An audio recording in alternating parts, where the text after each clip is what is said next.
Will here with episode 10 of the Customers Who Click podcast. Before I start, I just wanted to say I've been really enjoying creating this podcast and I hope you're enjoying it as well.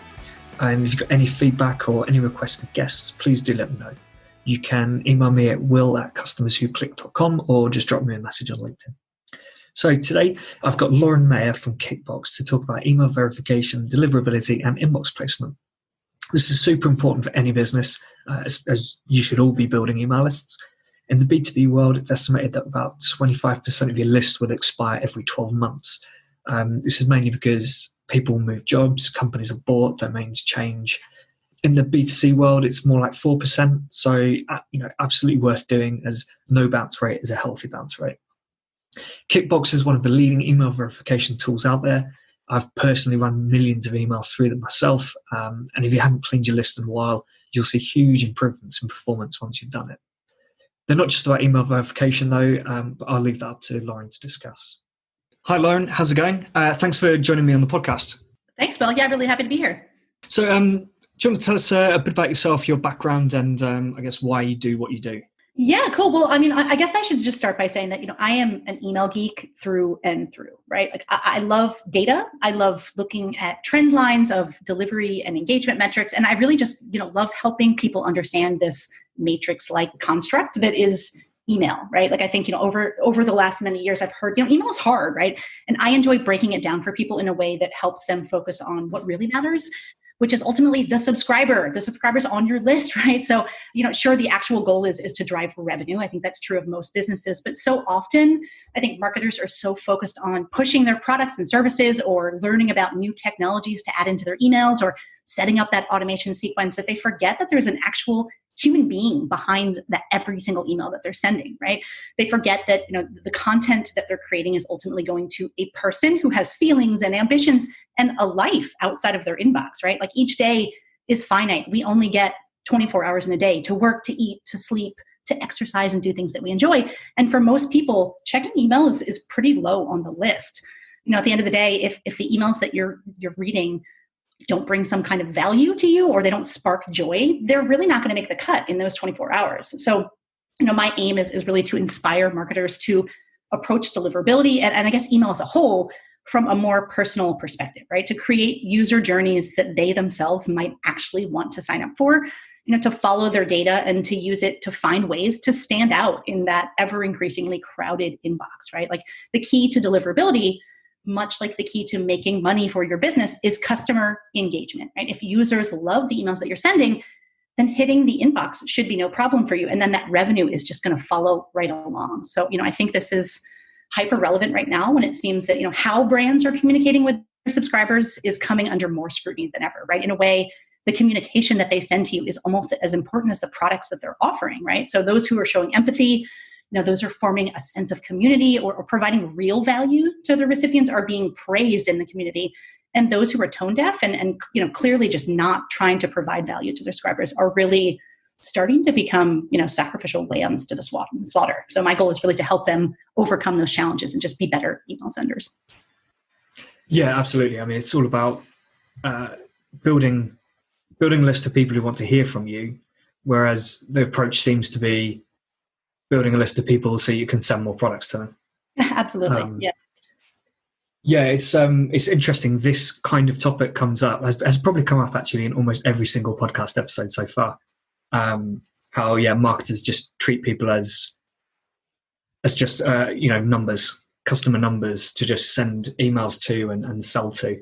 Definitely. But yeah. So what does a standard day look like for you? Well, it really varies quite a bit from day to day. Kickbox has traditionally been an email verification provider, but we're going through a huge transition phase as a company right now. We're heading deeper into the deliverability space. So this actually is the reason why they hired me a little over about 3 months ago. I've traditionally been on the sender side, right? Working for ESPs for many, many years, consulting customers on how to resolve deliverability issues and kind of proactively prevent them. And really, sending emails myself as a marketer as well. So, part of my role at Kickbox involves content creation and thought leadership, speaking at conferences and on industry webinars, advocating for best practices and a proactive and a data-driven approach to email deliverability, right?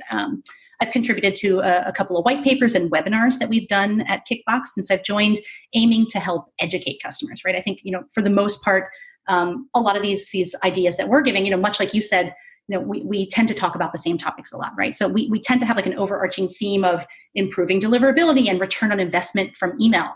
That can come through engaging in better email address collection and management practices. Maybe it's proactively reviewing your data to identify issues and resolve them. And really just, understanding which best practices you really need to apply in the first place, right? Most recently, we delved into the sign-up process with Kate Barrett from eFocus Marketing. We discussed the need for personalization, segmentation, and a proactive approach to list management with Campaign Monitor a couple of weeks ago. And we've actually got one coming up that we're partnering with Interval for, I think actually going to be released June 10th, on how to increase email ROI. So I've been doing, some guest blogging as well, appearing on podcasts like this one, contributing to Kickbox's 2 monthly blogs. So we've got 2 that are really just focused around having, 5 to 10 email experts answer one question each month, right? One's called No Bullshit Advice from Email Experts. The other one is Email Deliverability Unfiltered. So check those out if you have a chance. I mean, we've got, top ESPs, people from, top agencies and consultancy centers really helping us with that content. So, pretty proud of that. Well, I contributed to the last one, I think. Yeah, you did. Yeah, I love what you had to say, actually. It was really great. But yeah, I think that's, the idea is, on segmentation, on list management, what's changing in the industry, whatever we're talking about, the idea is, give people actionable advice, right? Something that really helps them be better email senders and take something away quickly, right? And hearing it from people who've been in the industry for many, many years, hopefully just hearing that kind of same messaging over and over from all of them really is helpful. But, I'd say, outside of content creation, I've also been doing some deliverability consultations with our existing customers. And, the goal here really is just to provide value to our customers during this kind of time of need when maybe their email program is a little bit turned upside down. But at the same time, I've actually found that these conversations are so helpful to understanding the misconceptions around deliverability and email verification, right? The problems that most email senders are facing. And ultimately, like, our goal at Kickbox is to identify ways that we can help solve those issues, right? So whether it's an education issue, so if they just don't know what they should be looking at, or maybe they're just misunderstanding what's driving that issue, right? They're aware of the fact that they've been listed by a blacklist, but they don't know if that actually has any impact on their deliverability, right? So kind of helping guide them to water and helping them understand deliverability better is one aspect. We're also helping, try to solve time management issues, right? So just helping them get to the answers quicker so that they can understand how they're doing with email, kind of a thumbs up or thumbs down, and then move on with their day because they're probably doing a lot of other things than focusing on deliverability, right? So, we're actually going through a beta phase with a new suite of products right now. They're all geared towards deliverability, right? So a great deal of my time has actually also been focused around product development and business development recently. I've been giving demos and collecting feedback from our beta testers, working with marketing to develop our website for what this is going to look like, a go-to-market strategy so that we can kind of advertise these new tools. And then, really working directly with our team of developers to further develop the tool, right? We're getting that feedback from beta testers, but I've also spent the last 13 years of my career working with these kind of tools, right? So we're really just trying to make it as awesome as possible, and getting feedback from a lot of people. So really, it's been a fun couple of months, and I think it's going to be a very busy couple of months to come as well. Yeah, so you talked quite a bit about deliverability there and email, and big focus on email there. But can you just give us a quick kind of intro into Kickbox, what the company does? Sure. Yeah, I guess that would be pretty helpful. So, Kickbox has historically been an email verification company, right? We're helping legitimate email senders protect their reputation and increase their open rates by separating, I guess, what we would call the low quality email addresses from high value contacts, right? So part of that process involves identifying invalid addresses in real time at the point of capture, right? So you figure most of these invalid addresses are typos, right? Somebody entering their address incorrectly by mistake. I don't know about you, Will, but I do this all the time. It's almost crazy how often I type out my own email address or my own name, right? So it's not just, to mistyping Gmail. It could just be that I switched 2 of the letters in my name, right? So it's not Lauren, it's Larna. So normally I'd say that kind of mistake leads to a hard bounce, or, potentially you could be hitting a typo spam trap as well. Both of those have a negative impact on deliverability, right? So One thing that we talked about with Kate Barrett during our session was the fact that 95% of customers will come to your website or your physical location when we had those only once and never return again, right? So instead of just missing out on those potential new customers who are actually trying to give you their email address and do business with you, our technology allows companies to check if that email address is valid at that point of sign up, right? So if the address is invalid, it prompts their users to try again, and they simply just cannot hit submit until a valid email address has actually been given, right? So we're not just avoiding hard bounces and helping clean a builder email or build a cleaner email list, but we're also assuring that you're holding on to all of those potential new leads and building a larger email list, potentially leading to more revenue for your company. Yeah, one of the companies I worked at, we actually cleaned the list with Kickbox. Oh, great. Okay. And then, so we were actually looking at I think it was called the quarantine list in Adobe, which is basically your bounces, hard bounces and everything.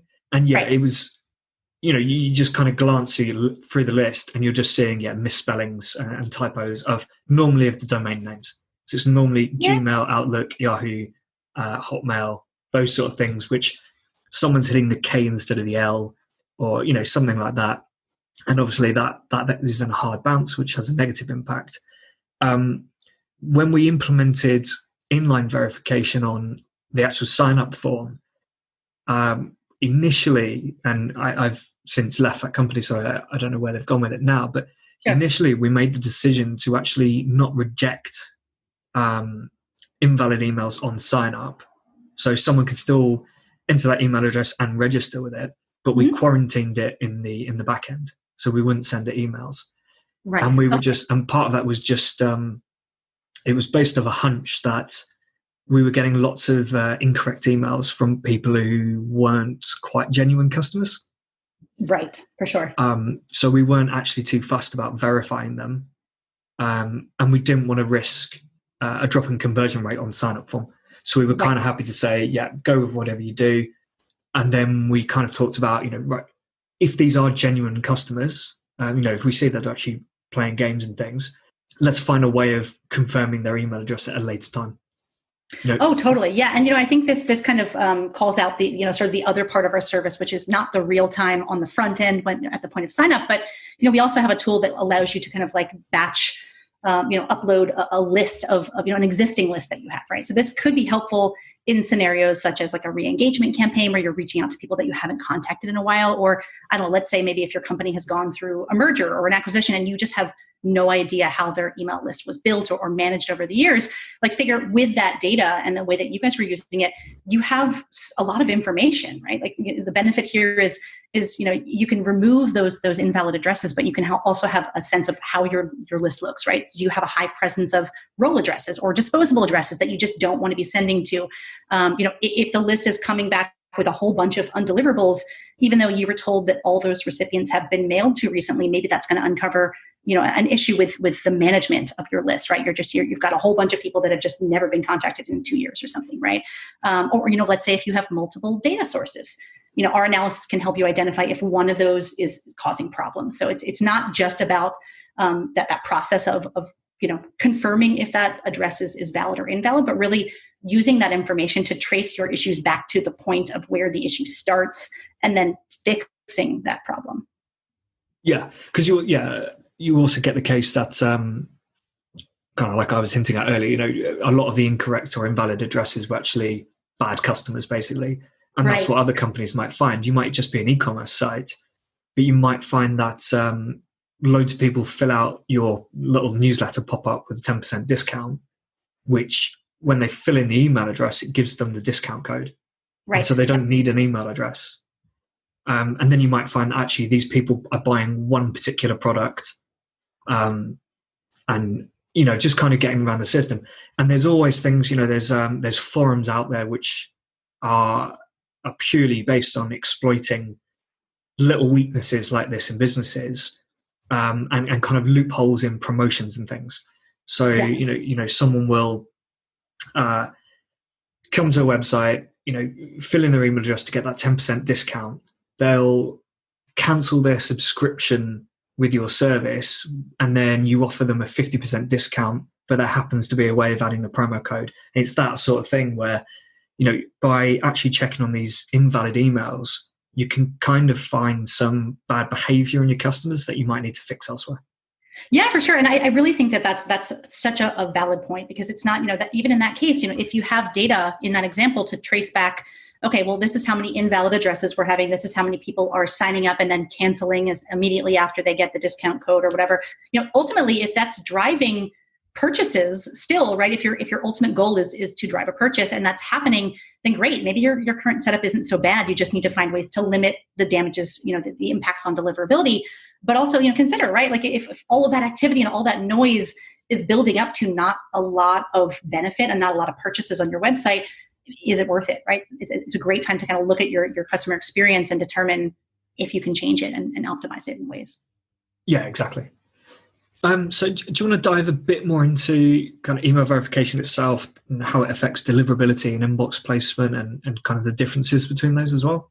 Yeah, for sure. Yeah. And I think, in a way, let's start with deliverability and inbox placement and kind of work our way into how email verification fits into that. Because I think, there is this idea that if you verify your list, that all of a sudden it's magically cleaner and you have no hard bounces and everything's going to be awesome. But really there's a lot more that goes into deliverability and hitting the inbox. So I guess, we can start by just, what is deliverability, right? So essentially that is the ability for an email to make it to the inbox of a recipient. There's a lot of kind of like confusion over a delivery rate versus a deliverability rate. So the difference is, the delivery, or I guess some people call it the acceptance rate, really just measures the amount of mail that was accepted by the recipient's mail server, right? So did it make it to Gmail, Hotmail, or any other ISP, right? So this is just the percentage of mail that didn't bounce back or get rejected by that network.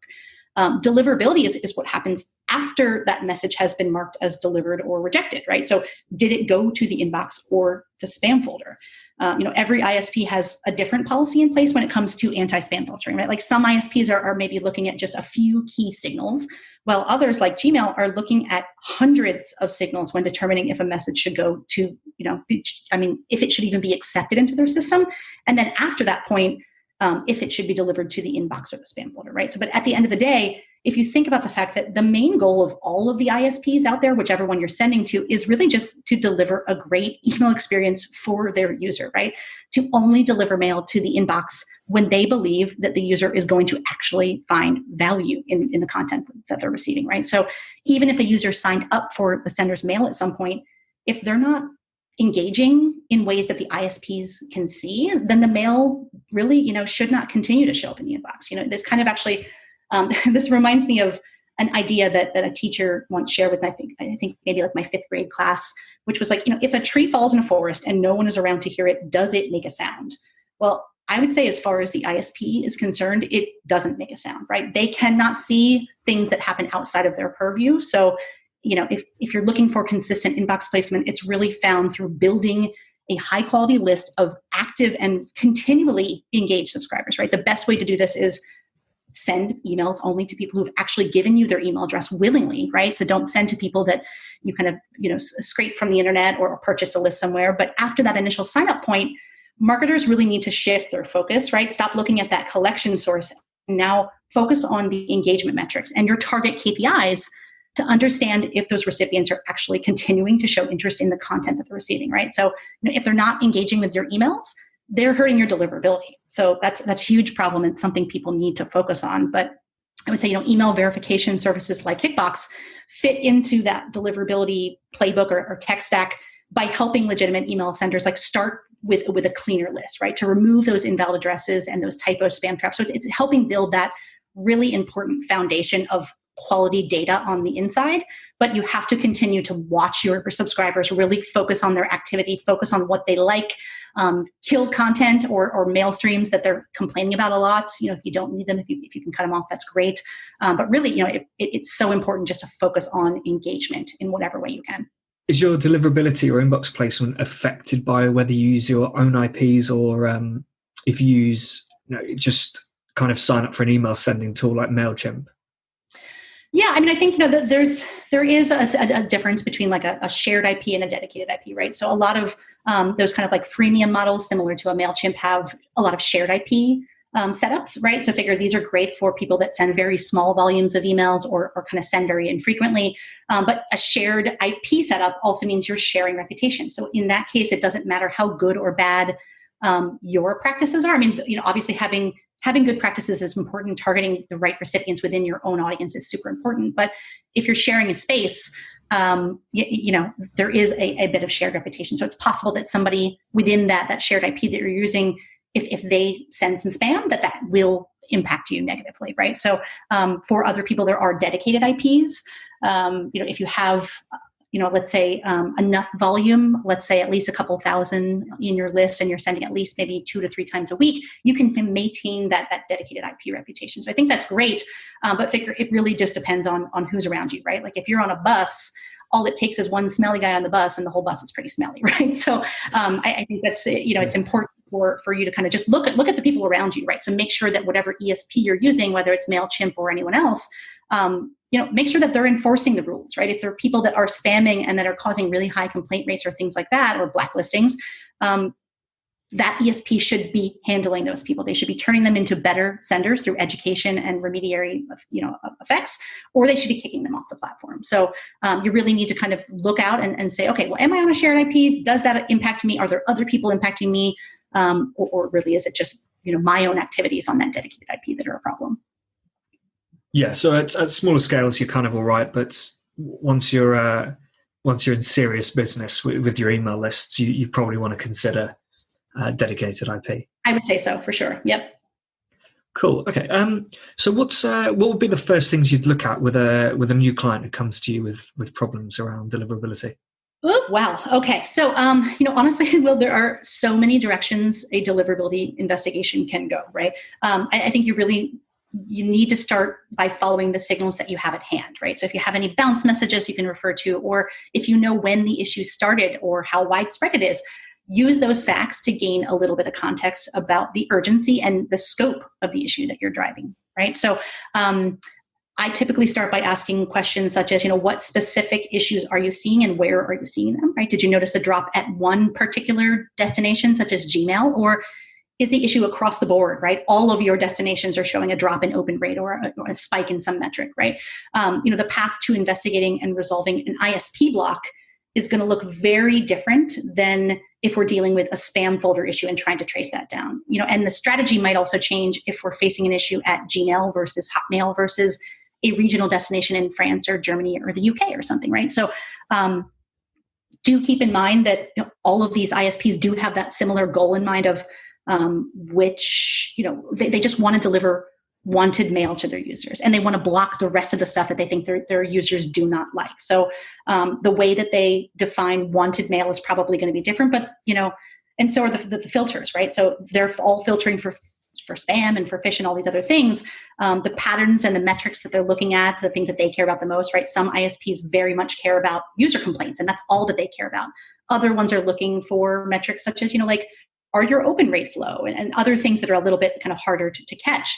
All of that tells us about what's driving your issue, right? So getting the details of kind of where are you seeing that issue is super important. I'd also try to ask about, how do you discover your issue? So are you actually seeing a bounce message? And if so, what does that message say? We can diagnose that. Are you hearing about it from customers who are complaining that their emails are missing or they're ending up in the spam folder? Did you run a seed test and the results suggest that you've got mail that's missing or going to the spam folder? These questions can help you understand how widespread that issue might be, right? If it's my list is really, really struggling, we notice there's a huge block and it's affecting, 65% of our list, is very different than I heard from Joe at gmail.com and he says the mail is going to spam, right? So we want to kind of just gauge that urgency in that sense. I would also ask some questions about, did you change anything recently, right? Did you change your authentication or your lead sources? And then there's a whole other section that I would ask about, segmentation and list collection, right? So I find that really most deliverability issues are driven by problems with targeting people that you shouldn't be, right? Either because they didn't sign up for your list at all, or because they just didn't like what you were sending to them after you did sign up, right? Or maybe they did sign up, but they don't remember doing so. So asking things like, how are those addresses ending up on your list? What are the collection sources?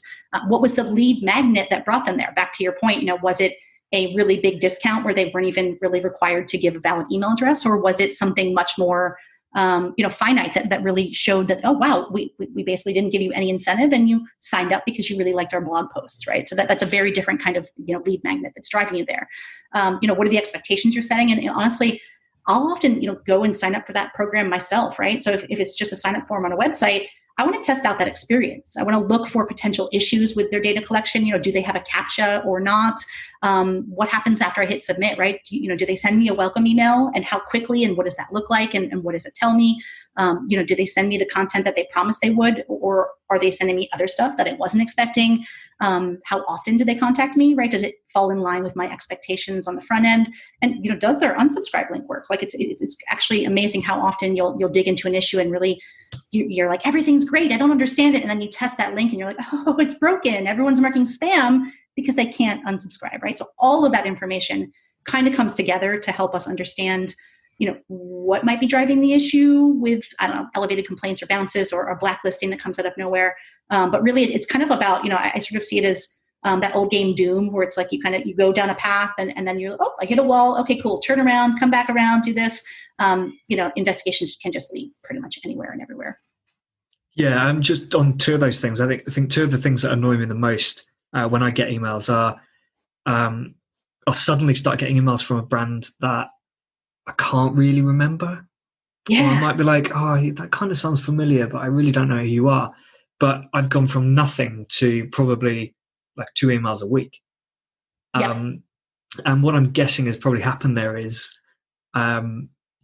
maybe a new employee's come in, like a new CRM person has come in and said, we've got this segment of people, why don't we email them as well? Or, it's obviously not trying to welcome them back because the emails don't mention that. But right. It's probably someone going, right, I want to make an impact. What if I just increase the number of emails I send? So send to the older segments. That must generate more revenue, surely. You know what? Maybe it does, but I think that you had a really good point about like you need to follow that data. Like if you are sending to somebody out of the blue and you're hey, I haven't heard from you in a while, or hey, we're about to start sending you more email. Find like a creative or playful way that resonates with that audience to say like, this is why you're seeing a change, or I don't know, blame it on some new product, or blame it on the new person that you hired and say, hey, we've got a whole new thing going now. Check it out. Let us know if you like it, right? Like the idea is don't just change those patterns without your subscribers kind of being aware of what's going on, because they're going to get confused or they're going to forget what happened and they're going to be a little angry about it. And they're going to exactly. And but the other thing is, like you said about unsubscribes, if you make it too difficult, and the thing I hate the most is, sometimes you get a broken link. Fine, I can kind of forgive that. Something's just gone wrong. The thing that annoys me most is, especially when combined with a company I've not heard from for a while, having to log in to unsubscribe. Oh yes, that's spam. That's junk mailbox. Hit the complaint button straight away. I can't be bothered with that. And you know what? Along those lines, another interesting one that I've seen is there's those certain when you hit that unsubscribe link, it takes you to a page and it says, please enter the email address that you'd like to unsubscribe. So you have to actually type it in again yourself. And it's amazing how often you'll fat finger that address. And so here I am thinking that I unsubscribed Lauren at kickbox.com and I didn't, right? So now I'm really angry because I'm like, I unsubscribed and you're still sending me emails, but I didn't. I unsubscribed an address that wasn't even on their list, right? So it really is important to make that unsubscribe process. Like if they went off the list, let them off, because it's going to lead to a complaint, which is so much worse than an unsubscribe. Well, I think I had that problem recently actually, but I don't think I typoed. I think I was asked to fill in my email address and something's wrong with their system. It didn't unsubscribe me. And I actually ended up just replying to the email and saying, come on, I've tried to unsubscribe. You need to stop. Which is just a quick reminder that nobody should be using no reply email addresses, right? Even if you're not really paying attention to that feedback, at least accept it. Give people who are angry a chance to yell into the void and at least get it off their chest. Because if not, they'll take it to social media, or again, they will just mark that spam button as quickly as possible. I can maybe understand it for transactional emails where there shouldn't be a reason for someone to respond. But even then, if it's an order confirmation and someone wants to respond and go, hang on a minute, this looks wrong, just let them. Sure. Yeah. And really quickly, and then you've got all the context there for customer support. You can see the email they're complaining about, and definitely marketing emails, or just any emails. Really, there's no reason why it can't just go to support. Even if it goes into its own little inbox in your support system, just for marketing email responses, and someone just has a scan through them every now and again. But no email, no reply should not be a thing. Oh yeah, and honestly, I mean, one of the best signals for kind of helping and tell ISPs that users do like your content is engagement, right? So opening, clicking, doing things like that are the obvious ones, but replies are a huge one as well. So if you have a no reply email address, you're actually missing out on one of the kind of, if there is a thing of like a silver bullet to deliverability, that's a great way to boost your engagement is accepting those replies. Yeah, definitely. So what are some key things a business should consider just with their email lists, I guess, whether they've got a large email list or just getting started? Have you got 2 or 3 suggestions? Yeah, for sure. Yeah. So I think, the most important advice that I can give, for all businesses, whether you're large, small, just getting started or very well established, is to take care of your email address, your email list, right? Like those email addresses on your list are marketing gold, right? Like, it's commonly mentioned that email has an ROI of 42 to 1, right? So that's a return of $42 for every dollar that you spend on email marketing. That is 4 times higher than any other digital marketing channel. And research shows that it's actually about 5 times less expensive to retain a customer than it is to acquire a new one. So be sure that you're regularly maintaining your list to remove hard bounces, unsubscribes, and complaints, and send to your email list on a regular basis, right? With as much consistency as possible. Sending frequency is obviously going to vary depending on the business that you're working in and the industry that you're in. But at the very, very least, send to each recipient on your list at least once every 6 months to just ensure that those addresses do not turn into a spam trap, right? Ideally, you're sending much more frequently than every 6 months. But for the sake of data quality of your list, I would say this is the bare minimum, right? A solid email program that is optimizing segmentation and personalization can lead to customer loyalty. And it's so much free marketing through word of mouth, in addition to those direct sales that you're driving from your email. So I think that's the first and foremost one. Secondly, I'd say, make sure that you're focusing on the right kinds of KPIs for your business with email. It's great to have a very high open rate, but if recipients who are opening your mail are never converting to your real goal, which maybe, for example, is making a purchase on your website, it's probably time to reconsider how you can attract the right kind of people to sign up for your marketing email list, right? The ones that are driving the conversions that you're looking for. So again, if that's a purchase, if that's signing up for some sort of user account and being like, a monthly recurring revenue for them, whatever that is, really focus on those KPIs. Let the KPIs drive the email strategy that you're trying to put in place. Yeah, and I think it's really crucial, like you said, the right KPIs are used.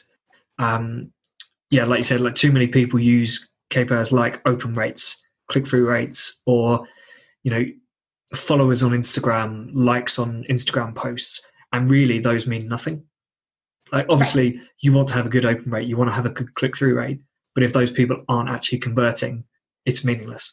Even for something like, subscription services like Netflix, obviously when they send out their, what's new on Netflix this week, there's no purchase, but what they're hoping for are people to go in and either start watching those programs or add them to a wish list. Oh, absolutely. Watch list. Yeah, for sure. There needs to be like what is contributing to revenue KPI for everything that a company does, really. Yeah, definitely. And then I think, once you've identified those KPIs and you know what your targets are, then focus on your stats that kind of back up and help you prove that you're reaching those KPIs and doing well, right? So, I think most people are trained to be on the lookout for the positive engagement signals like opens and clicks, as well as the main negative engagement signals, such as, recipients marking emails as spam or unsubscribing, which is great because, spam reports are very heavily weighted across all of the ISPs, right? They are such a clear indication directly from the recipient that the email is not wanted for whatever reason. But unsubscribes are also a sign that recipients are looking to get off of that ride. So, for a marketer, these metrics should serve as an indication that everything is either going really well and you're on track, or that there's a problem with either your list collection, your targeting, or the content that you're actually sending. So you need to just follow those signals and trace them back to the source of the issue and then optimize, right? Because there's so often people are like, well, I'm not getting conversions. and they're focusing on improving their content. But the problem is actually that they're not getting enough opens or they're not getting inbox placement, right? So it's like, go back to the start and then figure out how to pile on and just have amazing content that gets them clicking more than ever. Yeah, definitely. So probably one of the more fun questions, I'm hoping. Common myths and misconceptions. Ooh, yeah. Okay. Yep. Yeah. Let's talk about that a bit. Okay, cool. Yeah. So I think I've probably got two for you. I think one, this one really, really hurts me every time I see it because, there still are, top ESPs, respectable ESPs and experts who are kind of talking about this. And I don't understand why, but this one is the idea that spammy words in a subject line will drive your emails to the spam folder on their own, right? So you see these posts talking about words like free or, dollar signs and percentages off and other things that kind of tend to be spammy or, let's say words like Viagra or something like that, right? There are still some basic keyword filters that are in place on the ISP side, for sure, yes. But we're past those days where a spammy word in the subject line alone would trigger a spam placement result, right? It's much more likely that your mail ended up in the spam folder because of your sender reputation, right? If you mention something is free in your subject line, and it really is, then you should be all good. Your users should be loving that, right? But if you say something is free and then it turns out that it's only free with a purchase or it's something else that your readers may feel is misleading, that's going to result in a negative reaction from your users. So again, to those KPIs, sure, your open rate is going to look fantastic, but if your complaint rate is double what it usually is, that's going to be a problem for your future deliverability, right? So, typically, people that are marketing, you got to really focus and not just on the words, but the reaction that they elicit from your users, right? If they're loving it, cool, you can use literally any word that you want. But if they're not liking it because you've set them up for false expectations, that's where you're going to turn into a problem, right? So I think that's the main one. It comes back to quality, doesn't it? Like everything comes back to quality. If you provide a quality experience to your customers, you'll make sales, basically. For sure. Yeah, definitely. Yeah. So yeah, like you said, if people are opening your emails, clicking through, or replying or whatever, you should be fine, kind of no matter what you do with your subject lines. But yeah, if you get 100% open rate, which would be incredible, but you get a massive amount of unsubscribes or spam complaints, then yeah, obviously that's not going to go well. And I imagine that does happen a lot with subject lines that sound spammy because people, the more genuine marketers don't use them because they're afraid that they are, punished by the ISPs. For sure. Yeah. Yeah. And so they are punished. Yeah. Yes. Those words are absolutely abused by spammers, but spammers also have a bad reputation, right? And that's ISPs are getting sophisticated enough to say, I get it. You're using free, but you also have all of these other, like I said, with Gmail, they've got hundreds of signals. So if free is just one signal out of 100 or 200, is that really going to push your mail to the spam folder on its own? Absolutely not. Yeah. So cool. And then I do also have a misconception for you based around list verification, since that's what Kickbox is doing. So I think this one really is about the fact that email verification services cannot remove spam traps from your list, right? I want to call out that the Kickbox does not actually give out any spam trap information about the list that we verify.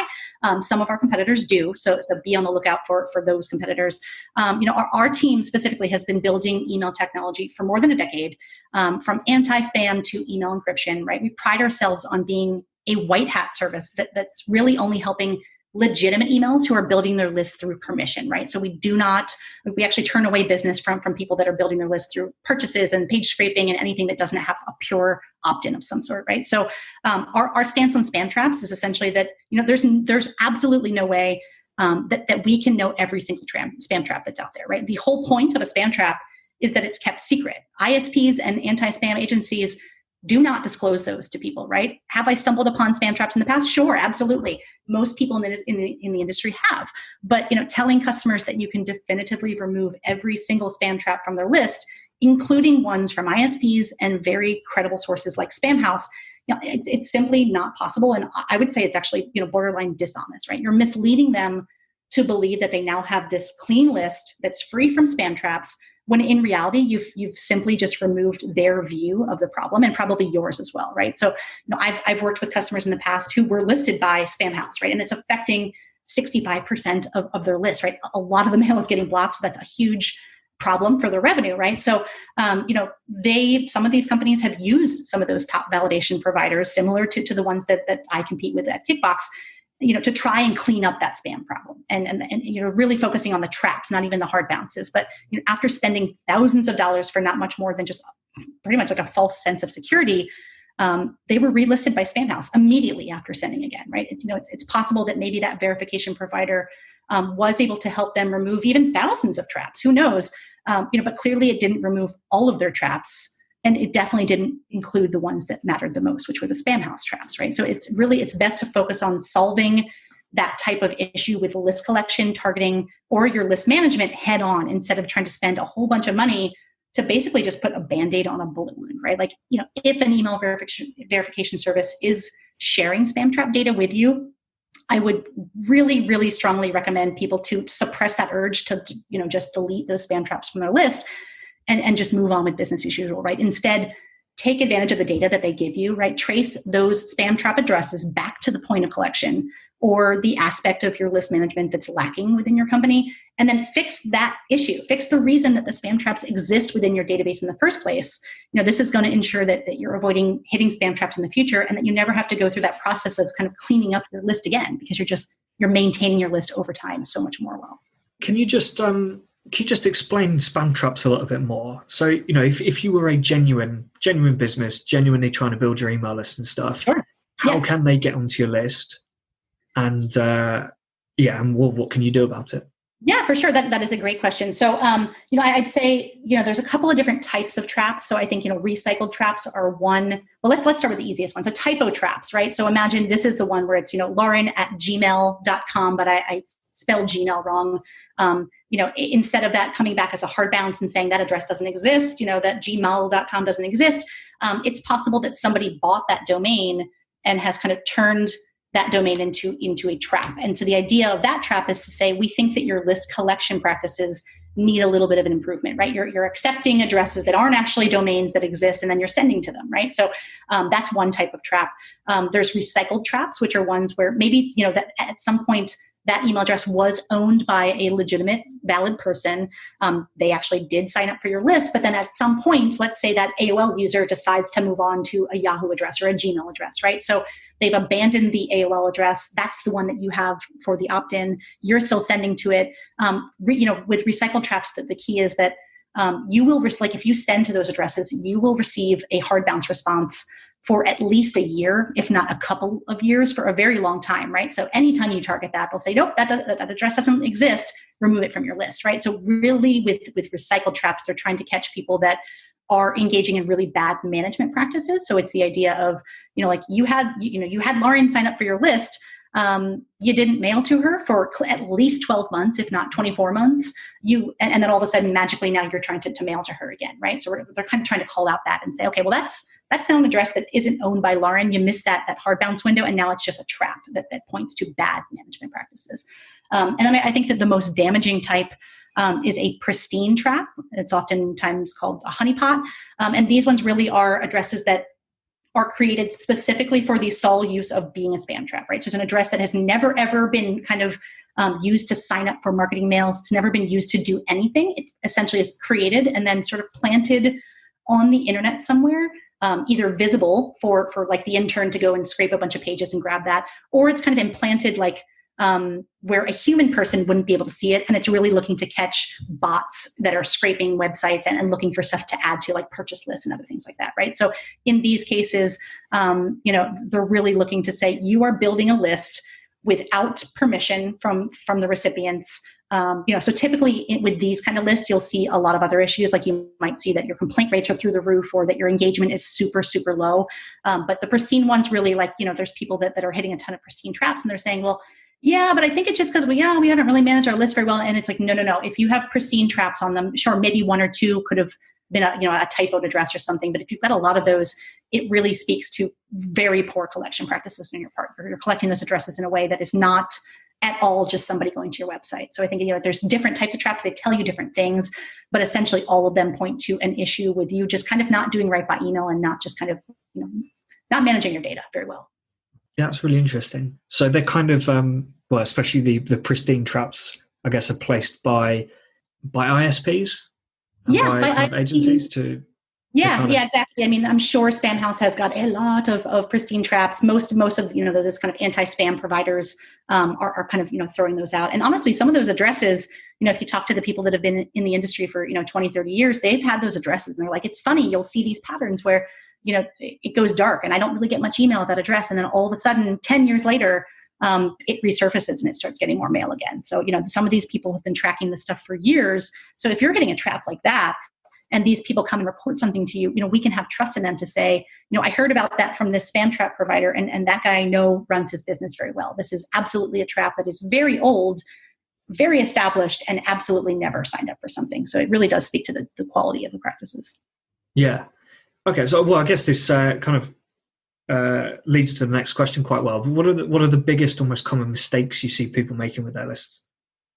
I think when it comes to how they've collected their list, using a purchase or a scrape list is the obvious one, right? Like, these lists are often built using bots and other forms of technology. So even if the email you send to these lists doesn't elicit a really high complaint rate because those people didn't opt in and have likely never heard of your business, it's still becoming incredibly easy to tell the difference between a list that's been built through permission versus one that's been scraped from a website, right? So, there's just so many small signals that ISPs are now able to pick up of. I think especially like a Gmail, who's very sophisticated, but all of them are kind of trying to start to see the difference between those addresses. So, I'd say outside of those purchase addresses, if we're talking about lists that have actually been built through some sort of form of opt-in, which is what I prefer and recommend to everybody, the issue I really see here is over-targeting of inactives, right? Long gone are those days when you can just continue to send email to people that haven't opened or clicked in months or even years. Like, you can't just claim that they're still interested because they haven't taken the time to opt out, right? It's really important that you kind of focus on not being a lazy marketer and instead really, understanding that deliverability really matters. Engagement is the biggest weapon in your tool belt. Yeah, just on that, I know there's some GDPR stuff about that. I can't remember if it's if you haven't contacted someone for 6 months, or if they haven't opened an email for 6 months or something, then you're kind of supposed to get them to opt in again. Yeah, there are timelines with GDPR. I think there's similar legislation like CASL in Canada and the recent one that's come out in California. But essentially they're trying to say, look, like, the opt-in that you get doesn't last forever. There has to be some kind of business that you're doing with this person. There has to be some kind of value that they're giving to them. You shouldn't just hold on to their data forever. So there's GDPR specifically is giving giving individuals their privacy back, control of their data. So they can say, hey, you can have my data for this purpose, but it should be for a very specific purpose, right? Gone are those days where you can kind of just collect an email address and then just apply it to 15 different purposes. You need to say, this is going to be used for completing your purchase or for adding you to our email newsletter. So it really is about just being very explicit with what you're planning to do with that data, and then giving people that option to remove, to have you delete all of the data about them as well. Yeah. I was actually speaking to someone the other day. I know it's kind of a little different, but their email validation basically blocked kind of consumer domains. So like Hotmail, Gmail, Outlook stuff. Sure, and forced me to sign up with my business address. And the reason I didn't want to do that was because I wanted their ebook, but I didn't want to receive marketing or sales or anything from them. I just wanted to get this email, get this ebook, and that's it. And actually, sometimes I do sign up to marketing, the newsletters, but I want that newsletter to go to my Hotmail account because that's where I put all the newsletters, and I've just got a folder that I can look through. If they go into my Monkey Blocks email, they're just cluttering up my inbox, and they don't get read there. So I wanted to use my Hotmail, but it just meant that, and I've come across it a few times, but it basically means either I don't opt into their newsletter or I have opted in and I'll subscribe very, very quickly. Yeah, for sure. I know it's a difficult one because you want to kind of verify people a bit better, but there's so much better ways of doing it. I agree. And I think that's, it goes back to like the purpose of why people are trying to get you to sign up, right? Like if it's a white paper, typically white papers are hey, download here, and then we add you to our sales funnel. So it's kind of like, it's pretty obvious when they, are not allowing you to use free email addresses, that they're looking to get your business address, and then they want to start targeting you to get you to, use their product or whatever it is. So, that's great. But it's kind of like this game of tennis where you're just sort of, batting the ball back and forth and being like, okay, your turn. And then, the consumers are like, oh, no, I see what you're doing. I don't want to give you that. And so it's, it's like, do you want to create a barrier to entry that, maybe will help you better qualify your leads, or do you want to just accept as many leads as possible? I think that's, a business to business decision that matters based on what you're trying to do with email. But yeah, I've seen a lot of stuff where, the intention is good, but the ultimate product is super frustrating. Yeah, I mean, they'll still qualified me because they asked me the company name, and I put my company name, so they can check on that. But yeah, so what do you think? What do you say is the upcoming trends for the next kind of 12 months around email? Yeah, and I guess obviously specifically more on the deliverability side. Yeah, for sure. So, I think for this one, I think unfortunately we have to kind of mention the situation that we're facing with COVID-19 right now. Really, the fact that the world has been forced to digitize literally like kind of overnight has led to such a surge in e-commerce and, virtual events and meetups happening, and web usage in general has just been huge. And email is playing an even bigger role in marketing than it ever has before, right? Like if your in-person event has been canceled, you're now looking to kind of tie that revenue back to email instead, right? So, I think the actual volume of emails that most brands are sending has gone down, but engagement with email has actually gone up across all industries. A study I was reading recently quoted that engagement rates were up across their entire customer base about 20%. So that's a pretty big deal. But I think that the pandemic has also led to a huge shift in consumer behavior, right? From how and when people are consuming content to what they're interested in and how they're spending their money. Like all of that stuff has kind of been turned on its head. So, this requires marketers to be more thoughtful about how they can optimize every facet of their email program, to really replace that revenue that's typically coming from events, marketing, or sales efforts, or whatever else they're doing. And that obviously has an impact on deliverability as well, right? So, paying closer attention to your deliverability metrics and those target KPIs is so important to ensuring that the messages are resonating with your readers now that there's kind of this new normal, I guess, for a lack of a better word, right? What worked in the past and what's been working for years, even with that particular person, might not continue to work moving forward. So, being on the lookout for changes in those positive engagement metrics, right? The opens and clicks, as well as your spam complaints, your unsubscribes, and also a lack of engagement, right? It could mean the difference between going to the inbox and going to the spam folder for your brand, right? So, based on all this stuff that's going on and based on their findings, I really think that, marketers are going to move towards more segmented campaigns that take into account things like geolocation and more elements of buyer persona. I figure like right now with geolocation, the world is opening up in very different ways depending on where you live. And so, getting an email that talks about going to a local event or to your local bar or kind of, anything that relates to going outside could be incredibly frustrating for one recipient, whereas another one might just jump for joy when they read that email because it really applies to what's happening with their personal experience right now. So, I think as the inbox continues to become more crowded, it's going to take more than just an emoji or a flashy subject line to stand out. So, most marketers are already taking advantage of things like that pre-header text area, right? So that kind of further entices readers to open the message, right? So it's like you've got your subject line and then it says, something flashy afterwards, or it helps set context for what you're doing. But I'm really anticipating that marketers are going to start to adopt those newer technologies that are out there at a quicker pace than they have in the past, right? So the two that I'm most interested in are BIMI, which is brand indicators for message identification. And this basically allows marketers to include their logo with the mail that has been authenticated, right? So it's kind of dangling a carrot for marketers and saying, hey, go authenticate your mail because that's better for email. But at the same time, if you look at your inbox and you can see a Nike logo and then right below it is just some kind of basic image or an M or something like that, one of them looks a lot better than the other. So I think that's a technology that people will start to embrace. And then AMP for email, right? This one allows recipients to interact with your content directly inside the email, right? So you no longer have to, do things like booking an appointment or RSVPing to an event or even like sign up for a newsletter or giving a product review. You don't have to go to the website to do that. You don't have to leave your email channel. You can do all of that stuff directly right within the email. So I think that's going to be a huge jump, is just to say, hey, oh my gosh, we got your eyeballs on this email. Don't go anywhere, right? So I think that's going to be very much more important, is just to keep the attention of people as you get it. Yeah, definitely. I really like that that last one. Actually, I've done a little bit with interactive emails, but not yet to the point where you can literally just buy something by clicking on an email. Yeah, but it's so cool, But right? I mean, the potential is endless. Honestly, it's really interesting. yeah, and I think if you use them right, they'll do really, really well. And when people start using them incorrectly, they'll just start annoying people.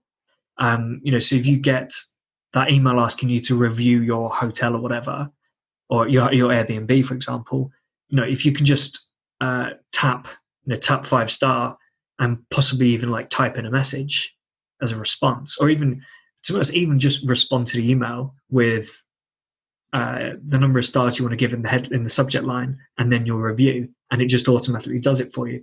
That'd be fantastic. But if I just feel that if companies started sending out emails with big product lists that just had add to cart or buy now buttons, I think that not only would they be doing it wrong, because really you want to get people to the website where they can browse for themselves, but also I'm not sure, at least initially, if people will interact that well with those sort of emails.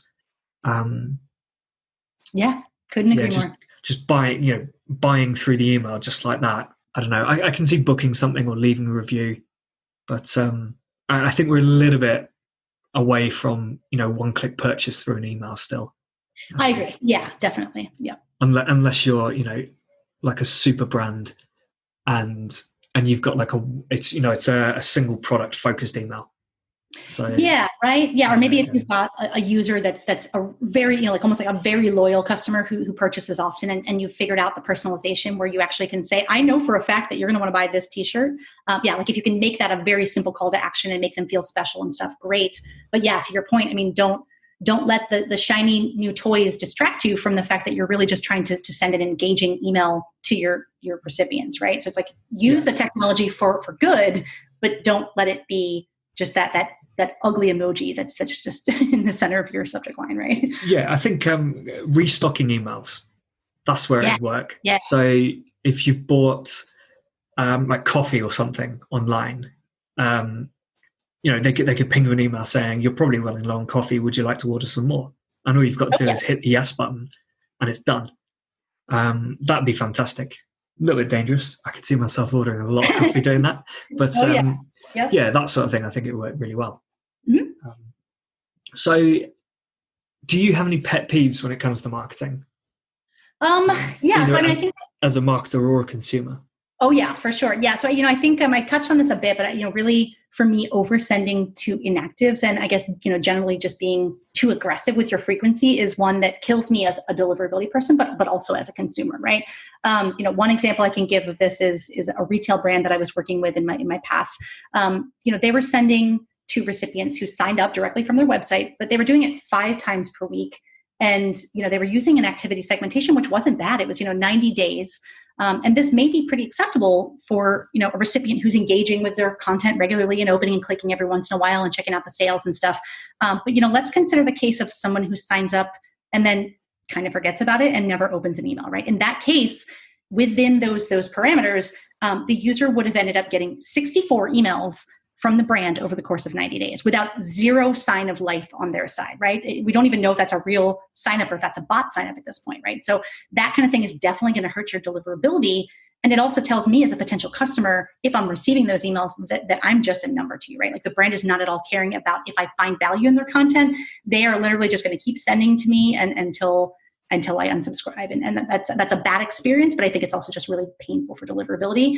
Another example of this I can give is more around the idea of like an abandoned cart email, right? So I recently bought a backpack online from this web shop.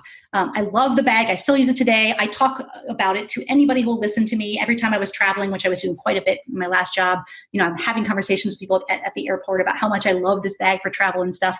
But then, a couple months later, I added an item to my cart because I like that company. And they started sending me abandoned cart emails literally 3 times a day, sometimes as many as 6 per day, I think during Black Friday or something like that, for months, right? So this was something that happened before Black Friday.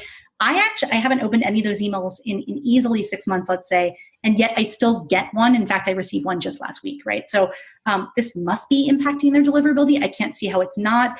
Obviously, they're overspending on the amount of email that they're sending, whoever they're using. But for me personally, I've gone from being a huge advocate of that brand, telling people all about that bag, to actually, not only not recommending the company, but instead, when people kind of push me to talk about it, I actually talk to them about how the company is spamming me and how they have really bad customer service. When I try to reach out to them and say, please stop sending me this email, please, please, please. Really, so I think, brands need to take a hint, whether you're following the data or whatever, like remember the fact that people are humans behind that.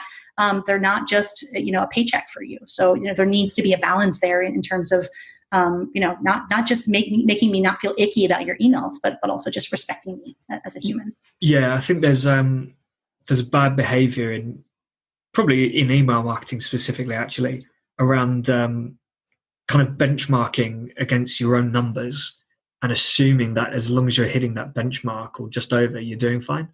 So you're getting a 20% open rate, let's say, let's say your average is 18%. So your campaign that you send out gets 19, 20%. The general reaction seems to be, oh, cool, that was a good campaign. We got better than average. And no one really seems to think, well, what about the other 80% that didn't? Exactly. Yes. Yeah. Yeah. And it's, funny. I've had, when I was working for an ESP and I was, playing the compliance role as well. We had customers who were like, I don't get it. I'm not going to the inbox. And, and maybe they were even, falling on my compliance radar. They're still like, well, but, my open rate's 10%. And I'm like, but reverse that, man. That means 90% of the people you're sending to are not engaging and haven't done so in a very long time. And it's like, when someone says that to you, you're like, oh, wow, never thought about it like that. Right. But people should be thinking about it like that. Like you really need to put yourself in the shoes of the recipient for just a minute. And think about definitely. It. And you don't even have to review it on just an individual basis and go, well, only 20% of my audience is opening emails, because you can, if you dive into the data a bit more, you might find that actually over a month, you send 4 emails in a month, you might get a different. It's not going to be a completely different segment, obviously, but you might get 20% unique on one. And then it's 15% unique on the next one. And it's 5% from the previous audience. And so actually over 4 emails in a month, you might still get, a 30, 35% open rate in your list, but that's still not good enough. Right. Agreed. So just finally, if you could kill off one marketing channel or tactic, what would it be? Ooh, this is a fun one. Okay. I guess, this one, I don't talk about cold emailing very often since I do live in that world of opt-in and I like it there. But, I would say, especially for cold emailing, I can't stand it when people just kind of do that, like, oh, I'm bumping this to the top of your inbox thing, right? For B2B, I understand that companies do have to engage in cold emailing. That's a reality. We've got to do business. I get it, right? I'm sure my companies that I've worked for in the past have also done cold emailing. But if you're going to go there, if you're going to send email without permission, do it right. Please just do it right? Like provide some kind of value to me. Don't make me work hard to understand what you do or how your product is supposed to benefit me. And don't jump right into a sales pitch before I've even shown interest, right? That first email is crazy. And for God's sake, please just don't bump that failed attempt to the top of my inbox a second time, right? If it didn't work the first time, if I didn't engage with you, it's surely not going to work a second time. If anything, it's just going to anger me. So try a different approach or honestly, just give up altogether after that first cold outreach. Because the bumping to the inbox just drives me nuts. Yeah, I've seen people follow up with like a little bit more content or something different. But the ones that are really annoying are literally like, I think I've had it in my inbox, just bumping this to the top of your inbox to make sure you see it or something. Or literally just wondering if you saw my previous email. Yes. Yeah. It's like, oh, I did. I might have done, or I might not have done, but give me the information now. Don't make me go hunt down your email or scroll and don't make me do things when you're trying to sell to me, basically. Make it as easy as possible. Well, this has been absolutely fantastic. Really, really interesting stuff, especially about spam traps, actually. I've kind of, I know the term, but I hadn't actually done much research into them myself. So, really, really great stuff. Thank you for coming on the podcast. Thanks. If people want to get in touch with you or reach out to you or Kickbox, how do they do so? Yeah. So I think, if people want to connect with me, probably the easiest way is on LinkedIn. I'm a pretty heavy user of that. So just come find me and connect, and I'd be happy to chat with you about whatever you're interested in. To learn more about Kickbox, your listeners can head over to kickbox.com. We're adding new content to our blog each and every month. So we talked about that. In addition to those webinars and white papers that we're releasing with fresh tips from email experts and all that good stuff. We're actually also offering your listeners some free credits for email verification. So if they use Monkey Blocks as the coupon code at checkout, you can have 10,000 free credits for email verification. So definitely check that out if you're in the need.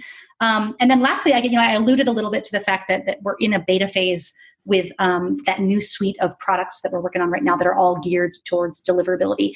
So stay tuned for more news about that towards probably the end of June, and maybe as we head into July of this year. We're going to have lots of details available over at kickbox.com.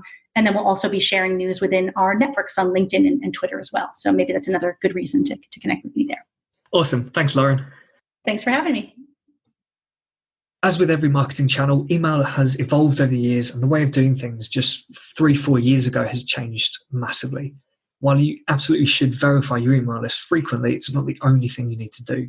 The key thing, as always, is value to the customer. Email providers look at how active and engaged your subscribers are, as well as bounce rates. And the idea that certain keywords in your subject lines or whatever drop you in the spam folder is pretty out of date. You don't need to worry about that. Using words like free or putting cash values in subject lines doesn't make an impact.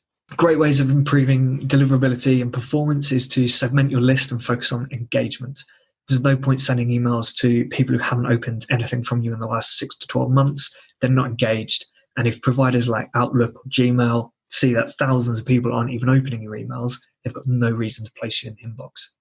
Finally, advice you'll see everywhere but still needs to be mentioned: do not buy email lists. Just don't do it. Grow your list properly to avoid spam traps, high unsubscribe rates, and complaints. These absolutely destroy your sending reputation and therefore your ability to place emails in your customers' inboxes. I hope you all found that as fascinating as I did. Please rate the podcast on iTunes and subscribe on the website for future episodes. If you have any questions about email deliverability or inbox placement, please send them over to will@customerswhoclick.com. In the next episode, I'll be speaking with John Preston of Superstar Bots about chatbots.